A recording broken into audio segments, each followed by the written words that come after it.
प्रकृत्या रक्तायास्तव सुदति दन्तच्छतरुचेः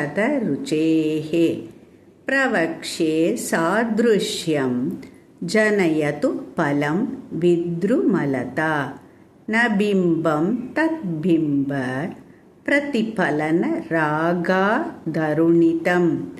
तुलामध्यारोढुं कथमिव विलज्जेत कलया प्रकृत्या रक्तायास्तव सुदति दन्तच्छतरुचेः प्रवक्ष्ये सादृश्यं जनयतु फलं विद्रुमलता न बिम्बं तद्बिम्ब प्रतिफलन रागादरुणितं तुलामध्यारोढुं कथमिव विलज्जेत कलया.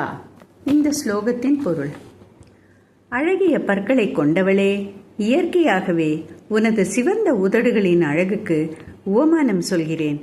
பவழக்கொடிக்கு பழம் வராது, அதில் பழம் உண்டானால் அதை உவமானமாக கூறலாம். கோவை பழத்தை உவமானமாக கூறுவோம் என்றால் தேவியின் உதடுகளைப் போல் இருக்க வேண்டும் என்று அந்த சிவப்பை தன்னிடம் பிரதிபலிக்க செய்து கொண்டதால் சிவப்பாக இருக்கிறது. அதனால் அம்பாளின் உதட்டுக்கு இணையாக முடியுமோ என்று தானே வெட்கப்பட்டு கொள்ளும். புதிதான பவழத்தினும் கோவை பழத்தினும் சிறந்த காந்தியுடைய உதடுகளை கொண்டவள்